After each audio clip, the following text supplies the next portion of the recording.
大家晚上好，我是陈燕莹，欢迎来到新闻大白话。接下来这1小时国内外大小事，要用您听得懂的话说给您听。现在介绍这1小时的来宾，首先要介绍是耶鲁政治学博士郭正亮，大家平安，以及国际政治专家赖岳谦老师。主持人好，观众朋友大家好。还有政大国关中心兼任研究员严正声老师。主持人好，各位观众大家好。好，一开始要先带您来看到的是这件事情，大家认为呢，应该还是要好好的来说清楚啊。最主要的原因就是因为台湾有厂商牵扯在其中。目前呢，在黎巴嫩真主党这一边的呼叫器爆炸案所造成的死伤已经有37死3000伤了，所以呢，他们的头目承认所遭受到的是前所未有的沉重打击。而且呢，如果说你有在看一些外电的画面，或者是在一些社群看到他们的新闻的话，你会发现真的在医院里面很惨，哀鸿遍野。那里面的医师呢，告诉大家说，伤者几乎都会终身缺陷。好，原因就是因为那个呼叫器在爆炸的时候呢，很多人其实是因为他响了，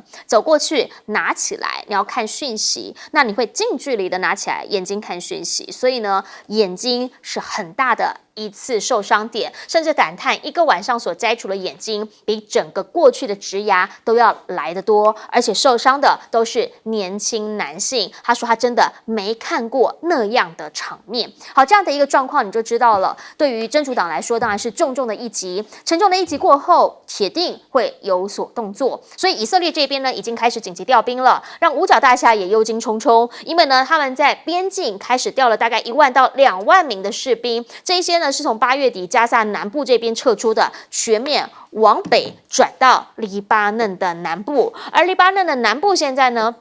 他们也开始全力在备战，以军先动作，他们在2个多小时的时间内摧毁了黎巴嫩南部大概有100组1000个炮口的多管火箭发射器，同时呢，他们的空军还夜袭了黎巴嫩的南部，说击中了他们的7座设施。大家就担心这一波已经从加萨走廊往北打，会不会变成在整个区域上面更扩大的全面性战争？那这起事件呢，因为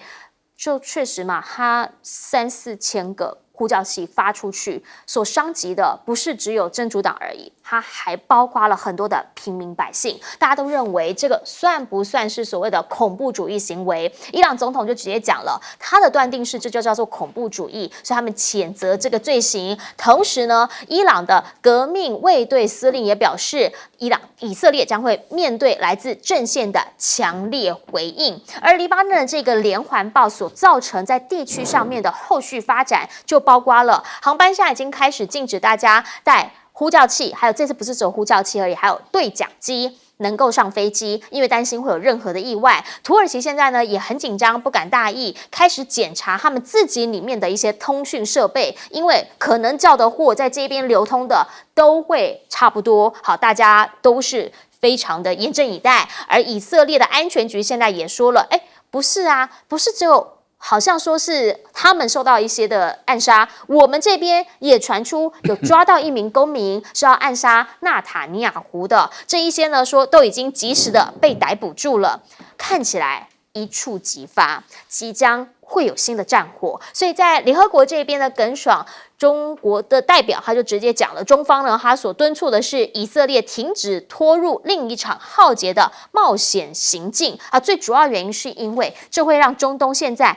已经不平静的状态更加动荡。而美方呢现在则直接讲了，不是嘛，我可以叫以色列不要动，但是你黎巴嫩真主党，你只要能够停止袭击以色列的话，我就会叫他保持冷静。但是我们就是要问美国老大哥，你讲话真的算数吗？布林肯都去几次了，现在实访中东，加萨战火有停下来吗？依旧很难嘛。你现在也终于自己承认，就是没有办法争取到一个战果嘛，就是一个僵局嘛。那甚至啦，我们就退一万步讲，再给你2个月，你做得到吗？11月你做得到吗？大家不是认为11月而已，是到明年1月拜登卸任之前，可能以哈停火都会无望。瞧了这么久都没有办法来做解决，那这个新的战火眼看又要开始。想要请教一下亮哥怎么样来看？好，原因是因为现在真主党头目承认遭受到前所未有的沉重打击，那后续的反击肯定更大。这件事情是纳塔尼亚胡在内部的会议说那个以色列北方的本来撤走的居民要回去嘛，那他要确保他们能够有一个安全的生活环境。对，那简单讲就是要保证黎巴嫩真主党不敢再打这里，然后事件就发生了，所以当然黎巴嫩真主党会把它解读为你就是要制造一种恐怖的情绪嘛，比如说这个短期内它的等于是只管通勤，所有的联络方式都被切断，是，那也没有人敢随便使用通讯装置，手机我看也没有人敢打吧，而且手机也会泄密啊，所以他要拿到一个新的完全可靠、安全的这个联络装置之前所以等于是黎巴嫩真主党的集体动员变得相对困难，是，所以很多人就会把它理解为以色列搞不好就要趁这个时间做攻击，乘胜追击，乘胜追击，对，因为这个也不是阿拉伯世界的观点这个是美国跟英国他们担心的事情，就说发生这个事，以色列不可能这样就结束了啦，你这样有什么意义？那当然就是趁他陷入一片慌乱，然后联络方式都断掉的情况下进行总攻嘛，那希望能够把真主党再往前把它打得更远那就帮以色列要回到北方的那些居民弄出一个缓冲区嘛，我觉得这个是合理的一个军事的判断所以美国现在就非常担心以色列要打过去，对，所以你刚刚引述的那个事实上是美国在讲反话了，美国真正担心的是怕以色列打进去了，那因为现在黎巴嫩没有能力打了，我说实在话那就是纳坦雅胡是怎么算实际上我认为纳坦尼亚胡这个人他的算计就是第一个就个人利益来讲，他不要下台嘛，对啊，所以加沙战争打完之后，战争不能结束所以还要有其他的战争，这是第一个。那第二个是我坦白说站在以色列极右翼的观点，他们本来就认为哈马斯跟黎巴嫩真主党要同时消灭，所以本来就有这种思维啦，所以我觉得这一局恐怕很不幸是极右翼主导了整个局面就是很可能就是要继续杀啦，那就是要既然已经得手了，就继续往前打因为我也看到另外一个报道，就是说那个 BB 扣炸了之后，为什么后来日本的对讲机也跟着炸？因为他们就认为干脆一不做二不休就全炸了，所以事实上也不止这样，我还看到零星的报道，说只要有装通讯装置的很多东西都爆炸，不是只有这两样，只是说这两样比较大样，是，那日本那个是完全被贴牌，因为他10年前就停产了，所以台湾真的是比较麻烦啦。我真的认为赖总统应该要开国安会议了，因为这个事情影响会蛮久的你一定要做很大的动作，做澄清，那甚至于协助黎巴嫩做善后处理，表达你的歉疚啦，因为再怎么样你都有责任嘛，其实你授权合约督导不周也是责任对不对？所以我是觉得这个事情真的是不能小看，因为这个会在阿拉伯世界整个漫开那伊朗跟阿拉伯世界都有英文媒体啦，都写得很难听你不要以为是中国大陆在写，不是的，中国大陆那个也是翻译的啦，真正的都是伊朗跟阿拉伯世界在写的那因为他们现在会害怕嘛，那这个会不会变成是美中的一个科技战？那个别战队之后，那形成断裂成2个圈那结果台湾以后的产品，这个穆斯林世界要使用，尤其是阿拉伯跟伊朗，他们要使用，他就会讲出一大堆对你不利的话啦。市场已经有转单了啦，因为大陆那个海联达通讯公司股票立刻涨停所以我跟你讲已经发生了啦，就很多都转单到大陆去了，就是这样所以重点就是不是只是包括经济上面的问题，或是外贸上面的问题，重点是安全上面的问题。因为这件事情呢，目前在中东这边看起来担心的就是另一场更大的全面性的一个战事。那请教一下赖老师，如果说呢，照刚刚亮哥的观点，就是趁你病要你命，我一次给你赶远一点点。所以呢，你看到了以色列现在其实他是猛轰啊，好，有这个把多管火箭炮全部打下来的，有这个空军直接击中你的重要设施的。那有没有可能会再有下一波？现在呢，中方要求大家不要再做下去了。那美国老大哥看起来好像也是说啊，不要，大家都不要打。可问题是，这个看起来就是已经近在眼前的问题啊。首先，以色列消灭不了真主党，就好像以色列消灭不了哈马斯一样。哈马斯现在的作战力还是存在，虽然它有被削弱，但是作战力还是存在。真主党的力量更加强大，人数更多，而且它有黎巴嫩的一个支撑，也就是说，虽然黎巴嫩的政府跟真主党本身是分裂的，但是黎巴嫩的人，他们的很多的年轻人，他们是会加入真主党，所以它的人口的数量事实上是会继续增加的。更何况它的武器弹药跟经费的来源可以从伊朗或者是从伊拉克、叙利亚等来获得。我觉得这个部分里面，以色列想借由这个机会把这个黎巴嫩的真主党说要对它进行消灭，我觉得这个是妄想，做不到，而且也不可能的事情。但是现在的问题是在于美国的影响力越来越弱，美国在中东地区能够产生的作用也越来越小，而且呢，中东地区的国家对于美国也越来越不理会了啊。所以你可以看到，布林肯前后10次了啊，超过10次以上跑去中东，可是它能够产生的作用跟影响已经越来越少了。沙特已经表明态度了。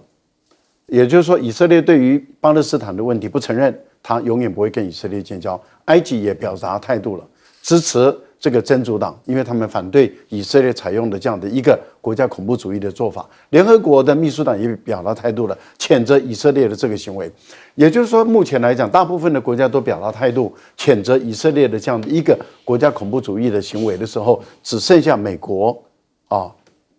还有少数美国的盟国，而且真的是很少数，连欧洲的国家都闭嘴了，没有几个国家敢跳出来支持以色列，所以这样的情形使美国的影响力越来越小，而且它一直在凸显一件事，就是中东地区的这些国家，他越来越觉得他无奈，也就是在以色列如此蛮横、如此这个没有底线的这样的一个作战方式。然后美国还不分青红皂白的硬挺以色列，所以他们显得很无奈的情形下的时候，他们会选择倒向第三方。那倒向第三方，也可能他们选择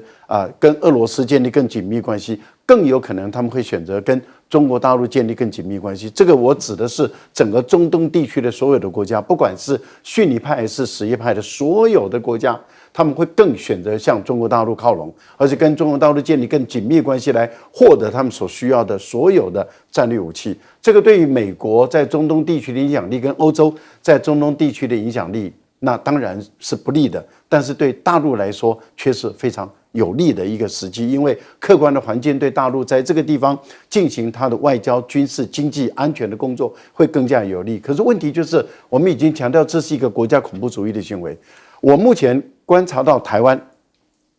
调查局基于国家安全的理由介入支持，我们的检察官，尤其是负责国家安全的检察官，也基于国家安全的理由介入调查这件事情，我都支持。为什么？因为经阿波罗公司必须要去查清楚、说明白，因为如果没有确定清楚经阿波罗公司的涉入的程度到什么的话，台湾会面临2个严重的问题。第一个严重的问题就是，我们很有可能会成为恐怖主义报复的对象，这是很有可能发生的事。第二个可能性就是，中东地区的国家或者其他的国家对于台湾的通讯电子产品、3C 的产品不再具有信任感，尤其是跟以色列、跟美国交恶的国家，对于台湾的这些产品都不再有信任感。这个对我们的业者伤害有多大？所以我觉得这个事情一定要查得水落石出。好，我们想请教严老师哈，原因就是因为现在其实就连美国他们自己对于这个情势都是担心的，因为他知道以色列线下看起来没有要缩手。我觉得美国如果完全不知情我也很难相信啊。我觉得整个过程我都怀疑背后有美国啊。但是刚刚先回应一下赖老师讲的，欧洲国家不支持，就在这一个爆炸案发生之时，同时在纽约联合国投票要求以色列停止对巴勒斯坦的占领，就是143票对14票。14票里头只有一个欧洲国家叫捷克啊，然后呢，然后南美现在阿根廷不晓得为什么，这个很亲美嘛啊，然后就是太平洋的岛国，加上我们以前的邦交国，什么非洲的马拉维这些很少真的是没有这么多国家站在以色列或站在美国这一边，那我觉得这个是要去检讨。那我一直认为但塔雅胡根本就杀红了眼，他现在不想停止嘛而且他从这个角度来讲。你今天去看加沙走廊，已经打了那么久了，快要1年了，100多个人怎么还没救出来？其实如果今天他要面对这个，他应该要去检讨吧。你已经地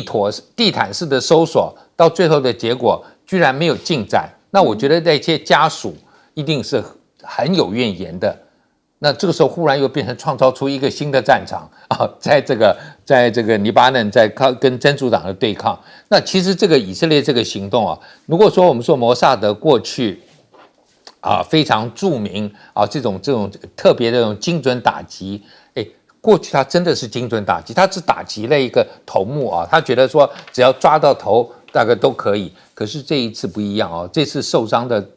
波及了很多人，所以他这种有一点点。我不能说是完全是无差别待遇，因为有很多人受伤。如果说他今天他认为是说，反正今天拿到这个 BB call 的人，大概都是真主党的党员真主党的这个人是恐怖分子，可是不一定，因为就近炸的很多人，而且今天如果我这个 BB call 在旁边，小孩子拿起来看一下，嘣。忽然炸了，对不对？这个是有可能的，所以他这一次就等于是违反了过去我们讲说，他摩萨德还有一点点信誉的是说他是精准打击，这次也精准，但是受害者就是 collective damage 很多就是同时被伤害的很多，然后再加上确实我们在国际法里头讲说刺杀已经是大家认为是违反国际法assassination， 但这一次他用这个对讲机也好或者呼叫器，这种有点类似叫做诱杀装置，就打猎的时候这种是不对的，包括我们讲说现在战争里头你放那种等下一脚踩下去。就是等于是会被困住，这种都是违反的。所以今天以色列违反国际法的这个情况非常严重。那我很希望，不过我不相信我们的政府有这样的这个伎俩，你应该至少要招一下以色列的这个代表来谈一谈吧，到底怎么回事然后我也认为今天。这个金阿波罗，你怎么可能跟你才来往3年的公司，你说我就授权了？通常都不会吧？我想品管，我们去看那些名牌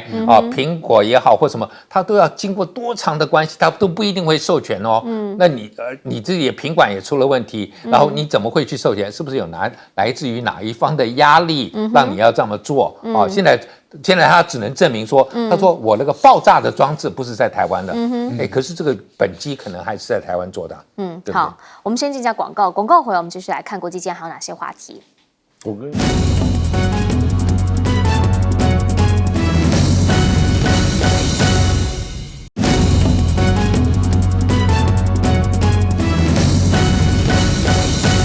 好，再带你来看到是俄乌战事了，原因是因为呢，现在俄罗斯讲了，他们再战乌东的一些村庄，进逼红军城，反正你就是看到一步一步慢慢的推进了。那目前呢，在库斯克这一边，10月1号要把这个东西通通收回来，师傅的师徒有办法都收回来啦。现在说大有机会，因为西部的这2个地方呢，说已经先给拿下来了，那接下来就会以此为据点，进攻哪里？进攻乌军的后勤，也就是说，如果他的后勤也被拿下的话，那当然他前线这边也就没啥继续打下去的可能性了。而且报道还特别提到，俄罗斯已经把军事装备还有弹药从南边的克里米亚转到库斯克，表示在这边是不是会有大规模的一个进军，或者是大规模的一个军事行动？因为呢，扫地雷啊、推龙牙这一些乌军呢是跨边界的在进攻着，他就是希望说呢，能够在库尔斯克这里的乌军持续的来作战，所以呢，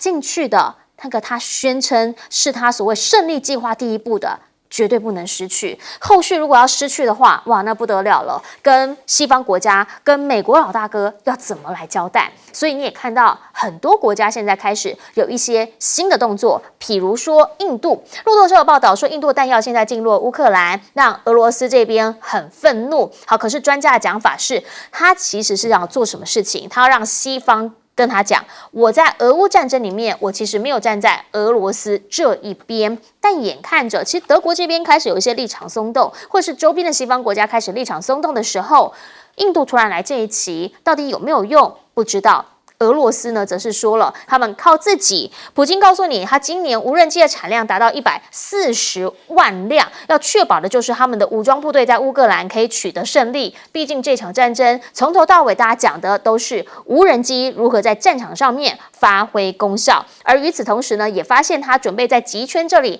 北极引爆核爆。原因是因为挪威的监测站，他们有发现，在附近的辐射水平在升高，所以他们就怀疑说，到底是不是跟俄罗斯有关系？因为克里姆林宫也说啦，普京完全准备好在北极使用核弹，这两个把它连起来之后，会让极圈这边的国家其实有些紧张。北约秘书长呢，就赶紧来提一个临别谏言，好，不要对中国犯对俄罗斯同样的错误。好，为什么？因为现在呢，对中方来说，他们不是正在跟欧洲这边在谈关税的问题吗？所以呢，他就说了，欧洲应该要从依赖俄罗斯能源贸易这边来汲取教训，不要对中国犯下同样的错误，不要把所有的鸡蛋都放在同一个篮子上，有太深的挂钩。可问题是，这样子俄乌战的经验真的是带给他这样的一个体验吗？还是说，普京现在呢，其实也开始有些疲了，有一些乏了？外电的报道说，俄罗斯最近甚至向美国、英国秘密提出条件，要从乌东的2个州来撤军，换取美国、英国不向乌克兰提供200公里以上的射程导弹。这件事情真的还是假的？因为也有人在讲啊，说看到的是乌克兰里面捡出来或是找到的这一些俄罗斯的武器里面，美国的制造零件占40%，那这些制裁是有用吗？又或者了，这些长程飞弹要授权，拜登政府也还没有完全的被说服啊。所以当泽伦斯基喊完全准备好的时候，乌克兰官员开始讲，为时过早啊！主要原因就是库尔斯克的行动还在进行当中，所以呢，你要说它完全失败，真的还没有。那胜利计划怎么说呢？好，川普现在传出了下个星期有望来会晤泽伦斯基，因为泽伦斯基即将要到美国来。这次来，除了说呢要跟美国政府，包括现任总统拜登好好谈一谈他的胜利计划之外，未来有可能的总统贺锦丽、川普都要见一见。就是要先了解一下，到底你们态度是什么？仗是乌克兰人在打的，但是呢，在打仗的同时，要继续打，要问的是谁？可能要看看美国老大哥的意见。请教一下亮哥，您怎么样来看？因为现在对乌克兰来说，明确的就是我的东部、我的北部，我到底守不守得住？我觉得基本上很难守住啦。而且他还要担心，可能还会有其他战场。因为俄罗斯怎么可能把你赶出库尔斯克就不往前进？那往前进就又进入乌克兰的北部战场，是那可能就连你的苏梅他都要打啊。那将军那个红军城打完之后，难道他就停了吗？因为北部还有另外一个城镇也蛮重要的，所以我真的不知道泽连斯基在想什么啦。我不知道他去美国有什么用啊。他去美国跟拜登报告、跟贺锦丽报告、跟川普报告，这样有什么意义呢？事实上，即便是这个态势这么清楚啊，美国至今还是不愿意让他使用长程飞弹呢，是，对不对？所以我觉得美国在想什么，你应该很清楚嘛。就美国认为，这个他如果惹恼了俄罗斯呢，俄罗斯可能会有其他他没有办法预见的动作了。对，所以到目前大概只有英国那个暴风影的导弹要提供嘛。那最近也听到了，比如说暴风影导弹，听说打了一个俄罗斯很大的弹药库啊。那这个当然要怪俄罗斯自己啊，谁叫你不撤退啊？那没有撤退，人家当然打得到啊。可是我觉得这种打一个点的都没有什么用啦，因为地面部队已经在往前进了。是，所以乌克兰即将面对的，并不是你用无人机啦、用导弹啦，那就可以阻止俄罗斯的军队前进啦，因为你的量也没有人家多啊。比如说你有导弹，那俄罗斯也有啊，那俄罗斯可能用更重磅的炸弹来炸你啊。那俄罗斯出手也是非常不留情啊。对，比如说你现在冬天快到了，冬天11月就到了，那他搞不好把你的电厂都炸掉了，那怎么办？所以我觉得，我觉得我真的不知道泽伦斯基去美国能够干嘛了啊！这给人家感觉就是他都要在乌克兰这个的公众面前装出一副好像还有最后反攻计划的样子啊！可是事实上，乌克兰境内到处充满了阵前逃亡，有人估计超过2万人。那这个自己的内阁跑掉了1/3，那这种问题他都不去面对啊，所以我不知道啦，反正我对于那个即将崩溃的政权啊，那些领导人常常都做出一些根本就不能理解的事情啊，包括阿富汗的总统，包括当年的南越政府，包括当年的国民党政权，都一样啊，所以我对他的行为我也不想分析了。好，来请教一下赖老师怎么看？普丁刚刚签署了一个征兵令，再增加18万人啊，所以成为仅次于大陆的最多的兵员。是，军事人员就150万了啊。然后他已经，这个普丁已经跟欧美的，尤其跟美英啊说，如果你敢给乌克兰使用这个远程的打击武器，那我的整个战争性质会转变。也就是说，他已经下了最后通牒，很有可能他会用战术核弹来打击英国等相关的目标。然后我们也看到，在红军村的进展如此的顺利啊，在库斯克的进展也开始在缩小这个包围圈，所以各方面的军事进展都很顺利的情形下，俄罗斯怎么可能会说你英美不要给乌克兰这个长程的打击武器，我就拿2个州跟你交换？各位，您这样子一对比，您就可以知道，那就是网络谣言。这种就是新闻造假。这个新闻造假的目的，各位就已经很清楚的知道，想要打击，说给自己壮胆，然后打击说好像俄罗斯已经是强弩之末了事实是刚好完全相反这个，所以这样的一个情况没有什么作用，因为这个新闻，所以你会发现大部分的主流媒体都报道一下，但是呢，都很少把它当做一件事。为什么？因为消息来源太奇怪了，没有人知道消息是从哪里来的因为不是普丁说出来的。不过美国今天他已经宣布要在9月21号吧，对，他们要召开 QUAD。那 QUAD 这个会议的时候也就是印度也参加，因为 QUAD 就是印度、澳大利亚、日本跟美国这一次的讨论的题目就是如何针对俄国跟朝鲜的合作要针对他们。就在这样的一个布局的情形下，莫迪突然间允许把他的武器弹药卖给这个乌克兰，提供给乌克兰。那莫迪的态度表达的就是说，他前段时间去拥抱这个普丁还热情的接待，在这个小院子那边2个喝茶，还拥抱了好几次。接着他又跑去泽连斯基，现在他把武器卖给泽连斯基，可是他一手从俄罗斯买了一堆原油，他一手从俄罗斯买了一堆便宜的原油，然后再倒卖给美国跟欧洲，然后现在又另外一手再把武器弹药卖给这个乌克兰，去跟俄国继续交战。莫迪的态度的立场意思，也就是说，我一方面要继续赚俄国人的钱，然后但是呢，也让俄国人赚我的钱，因为俄国人把那个能源卖给我，让俄国有钱继续去打乌克兰。我同时再把这个武器弹药卖给乌克兰，让乌克兰去跟俄国厮杀，他2手赚钱，这个就是莫迪2手赚钱两手都得罪，也两手都不得罪。那这个很奇怪的一个外交手段，对不对？好，我们要问的是，金砖会议在下个月要召开，孟迪去还是不去？哦，孟迪去了以后，普丁会给他什么脸色看？这个才是很有趣的事。有的时候我们都觉得自己很聪明，玩来玩去，好像都所有的便宜都占了，很有可能到最后所有的便宜都占不了，而损失更大，这也说不一定哦。好，俄乌战持续的在打，当然前线当中目前看起来俄罗斯呢是一路的往前挺进，但是国际上面请教一下严老师，因为局势上面我们在看的是一个区域嘛，那如果说普京他现在在北极这边，确实也开始可能他没有感受到一些动作的时候，这欧美难道不害怕吗？这其实某些层面也牵扯到他们对战事的一个态度。我觉得所以为什么刚才我们讲说，俄罗斯就说如果今天北约或者美国提供这种长程的飞弹，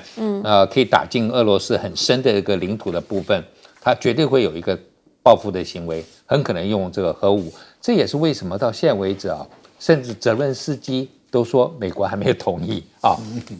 那这个真的是很难嘛？你美国今天为什么要让你泽伦斯基有这样的一个进攻能力？因为这个东西我们通常以前过去就觉得说，美国是希望你就是在固守你的疆土。就泽伦斯基有听话吗？他照样攻进了俄罗斯去了我觉得这个已经，泽伦斯基如果敢攻进俄罗斯，就表示他会用长程武器攻打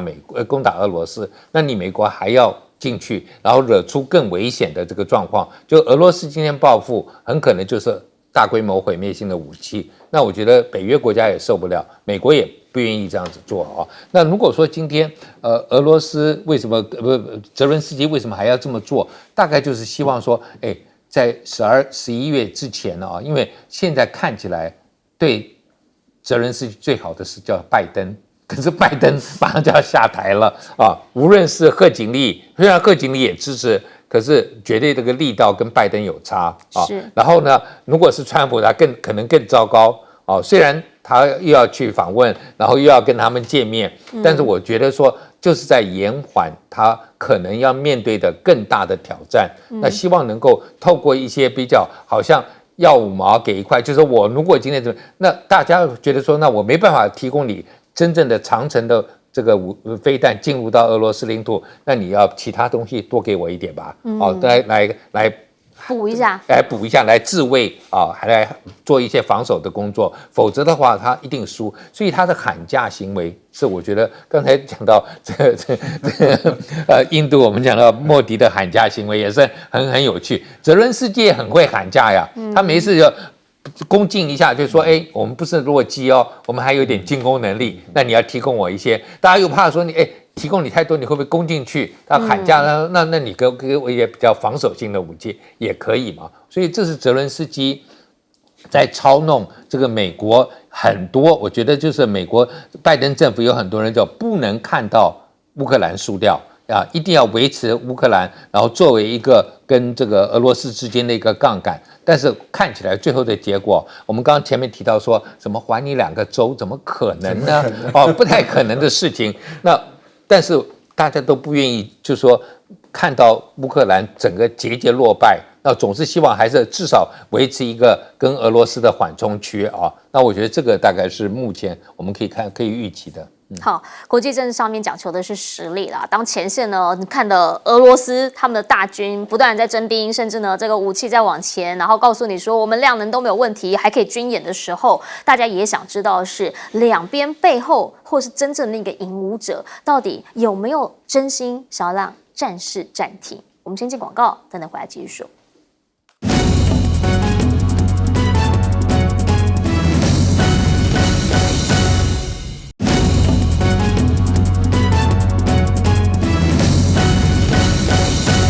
好，来看到是最新的一个国际消息，这个呢已经吵很久了。现在说日本开始拟同意让第三方来监测福岛核污水，而中方呢现在则直接的讲了，说是不是如果是这样的话，我们就可以让进口日本海鲜这么一个愿望给它恢复。好，这个呢是来自于日本共同社的报道，会不会最后真的就是在财经上面或者是经济上面压的日本，它必须要低头，大家再看好。毕竟啦，现在中日之间的这个市场呢，有很多的坑坑巴巴嘛，因为呢，美国就是叫它很多东西不能卖。那如果说呢，在晶片市场已经这样子，必须两边要一刀两断的话，那是不是彼此之间还能够好好的往来？现在呢，在中方他们的半导体，或者是说呢，他们的这一些手机市场，现在跟以前已经大不相同了。来看到是华为，华为现在呢 Mate X呢，它开卖要跟 iPhone 16来拼场，甚至呢有网友在微博上面讲，他是设闹钟，你以为抢 iPhone 不呢？是抢华为，两方都已经在大买广告。那同时呢，大家也开始在讲华为的3折机，先前是大大的在打广告。好啦，即将要开卖，传出有可能出货量今年会直接上修到100万只，这个量能不能出来？主要呢，大家也看到的是，如果说它整个景气真的就是市场的市占拉回到以前的这样的一个状态的话，那先前的这些打压是不是就宣告真正失败？目前呢，京东则是宣传啦，买 iPhone 这个16会保价到11月11号，什么意思？是表示这个过程当中大家很担心，是不是价格会有波动吗？那是往上走还是往下走呢？美国现在只要讲到经济这一块，其实在他们自己这边也是蛮紧张的。最主要原因就是因为现在美国经济确实嘛是有些状况，所以呢，现在他们也大动作的4年来罕见降息2码。本来呢说是大概1.5码，结果后来呢突然之间发现哇是2码那真的是4年来前所未有，所以呢，反应就是在股市上面，道琼大涨了522点，重新站上了42000点。那其他的包括了指数啊，或是科技指数等等，也同样都是创下新高。股市涨，当然美债这一边是不是就会往下走？这两个呢就是互为消长。那鲍尔释出了这些讯息之后，专家就开始在讲了，这个叫做重新校准啦。那也就是说呢，是不是他们这个软着陆的潜力？现在呢，也希望能够再一次来复制，再一次来促成。那这一些就会看到的是一些指标性的数字意义了。美国经济的晴雨指标呢，现在说 FedEx 他们调降了全年的财测。好，最主要的原因就是因为呢，像 FedEx 它的上季获利是大幅的下滑，调降了这些预期之后，大家就开始在讲是不是算是经济走缓，然后所以呢，大家就觉得说，能省则省。那这算是一个指标吗？另一个指标是波音，好，原因是因为现在波音就是不好，而即便呢这个消息面很好，但是好像价格就是拉不起来。当然嘛，因为他自己有问题呀，数万名的员工放无薪假，因为罢工，16年来首次的罢工，让他们开始也必须要有所对策了。可是罢工什么时候才能结束？好，看的就是执政党拜登政府，你现在到底有没有救？你已经要选举了，我相信他应该会有一些的更多的态度。马斯克方面则直接讲啦，说你们对我这个 SpaceX 很处罚，可是你对波音呢，却是好像根本就没什么事。他觉得这个就叫做差别待遇。其实马斯克挺的是共和党，好，波音现在呢常常获利，常常获得资助的，是在这个民主党这一边，是不是真的？在美国的经济现在也是有很多的上冲下洗、上下分别。回过头请教一下亮哥，你怎么样来看日本现在终于同意要让第三方来监测他们的福岛核污水了？因为深圳发生了那个日本小孩被杀的悲剧嘛，那这个决定是隔天宣布的，就是中国大陆决定。就说你如果让我可以独立检测，那我可以恢复那个就是让日本的渔产恢复进口到中国大陆啊。实际上香港一直有啦，那现在就是说他中国大陆就坚持你要把检测权交给我啊，我有权检测，那我确定没问题了才可以进来这样啊。那我觉得中国大陆也是在表示一个善意啦，就是说事实上我看到那个深圳的画面啦，我也看到。蛮多当地的深圳市民去现场致哀啊，送花啦、致哀啦等等，这真的是一个悲剧啦。而且那个小朋友的妈妈还是中国人啊，所以这实在是啊，反正这种杀小孩，你用什么意识形态我都不能接受啦说实在话啊，那华为这个3折机啊，这个大概跟预期差不多啦，就是它来不及量产那么多，所以虽然有670万的订购，可是我认为这里面也有炒作的成分啦。大概就是年底之前，它先大概可以供应100万只啊。OK， 其实能够供应到100万只已经很不容易了啦。说实在，因为我记得去年829它那个 Mate 60 Pro 出来也是一样呀，那个预购超过1000万只啊。是。那到了年底，那时候排队等机等了好久这样啊。所以这个当然就是对它也是一个好消息了啊。那 i16，事实上郭明錤已经写过报告了啦，就是一般估计它在中国大陆的市场可能会下滑将近15%到20%之间，就是实在是亮点不多啦，这个我讲的是中国市场啊，好，那其他地方我不敢讲，那可是我只能够讲我的一些亲戚朋友他们都在等 i17。那为什么会这样呢？我认识的那些都是果粉那他们手上有 i14也有 i15的，那都决定要等 i17，因为他就觉得这个人工智能初次用，就是不想当第一只白老鼠了，很多说法了，不管了，反正祝福他吧反正我觉得他的创新的那个力度实在是不够了。因为我们也看了蛮多手机的啦，事实上也不是中国大陆创新力度啦，三星都比你好，说实在所以就是这种情况。那至于这个联准会降2码，你不要忘了，它这次有2个值得注意，所以不要盲目乐观好，因为鲍威尔后面加了一句话说，这个不会是新常态，然后还有他表决有人反对2005年以来，联准会表决对于这种重大的政策，那有人直接表示反对，所以我认为美国内部还是有争议了。好，请教一下赖老师怎么看？我觉得日本同意让中国大陆去它的出海口出水口去做检测，原本大陆第一时间就是提出这个要求，说一切符合科学嘛。对。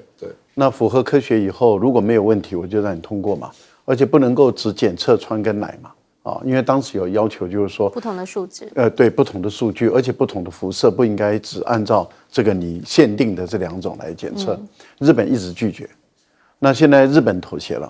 同意了。那中国大陆当然就会进行各种检测，一旦检测没有问题了以后，中国大陆的态度一直表明白，科学证明没问题就开放，哪边没问题到哪里就开放到哪里嘛。那你一直不肯让我检测，那我当然就不肯开放嘛，这个都是合情合理的。所以原本的不合情合理就是在日本方，现在日本同意了，那就代表日本妥协了。那也就是说，日本也知道他必须要面对于科学的检测，而且不能够只限定穿跟奶我想这个部分里面，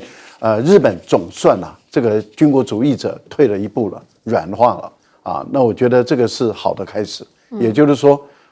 这个完全回来科学的规律来进行经济的活动，我觉得这个是一件好事情。这个也告诉大家说，军国主义者不要以为有美国人当靠山就可以跟中国大陆较量到底，因为你撑不住的。美国人也不会买你的农产品，更不会买你的水鱼产品，所以你不要以为说我大陆那边卖不出去，我到美国卖，美国人才不会买你的，也不会，欧洲人更不会吃你的这些含有可疑的辐射物质的东西。只有我们的一个很奇怪的政府，绿色的那他会让这些东西进台湾，不顾台湾人的身体健康，这不讲了因为那个对那个政府实在是很厌恶好，我觉得华为这次是成功的了，这么高的价钱，9万多块台币一支3折机9万多块台币，引起在台湾这么高度的关注，更引起大陆高度的关注。我觉得他的广告宣传是成功的，而且他在直接跟苹果对打的时候，并不是拿一个相类似的机子来对打，而是一个3折机对一个传统的一面机连折都不能折的一面机来对打。我觉得这个华为的策略本来就是正确的了，这是第一个。第二个这么高的单价，然后订单这么的多，那当然考验它的出货量。出货量这个部分，如果以华为在去年这个60的情况来看，你看它过了半年以内，它全部都补足了。那最终虽然这个高端机占华为的整个机子的总出口的比重并不高，可是它的利润占比却很高。我想华为在这个部分赚到钱的应该是笃定的了现在看它出货多快赚多少而已。那联准会的降息跟观众朋友提醒一下不要只看在物价说已经进入联准会的标准内。联准会降息还有2个指标，一个就是失业率情况严重了，第二个呢就是经济萧条了，经济萧条、失业情况严重，热钱一下涌出来，短时间是涌进股市长期间会怎么样？您好好想一想。好，不过刚刚这个中方的外交部发言人毛宁这边呢，他也在记者会上回应了，说呢，他看到这个外交部网站上面，中日双方就福岛第一核电站的核污水排海问题有达成共识，有签了一个文件，但他强调，不意味着中方会立即全面恢复日本水产品进口，后续还得看看结果数字是什么。来请教严老师。我想我来谈一下这个美国这个联准会的降息那当然就是说降息是为了说让这个比较低迷的经济能够有成长有投资，但是我觉得对一般美国现在缴房贷的人一些这个你的利息降下来是少很多美国的房贷跟台湾不太一样，我们房贷把利息是铺平的，就是20年30年平均来，美国不是，美国是前面利息很重，都在付利息，结果你现在利率那么高，那就是你付的更重你那个美国一开头付房贷的时候，你知道大概不到5%在打掉本金其他都在付利息，所以这个是一个比较对美国人来讲，我觉得是可以有感的。那当然，美国在过去我们研究叫做这个政治怎么就是说这个可以控制到经济，就是如果今天有这种降息的行为，它会有一些反应。那可以对选举有利，只是这一次我觉得联准会就是怕被戴上这个帽子，拖了很久现在已经快到选，如果有任何的因为降息所引起来的一些比较对经济改善有帮助，可能也是选举之后才会感受得到比较明显所以我觉得他不至于被控诉，因为川普常常觉得这个联准会好像都是在帮民主党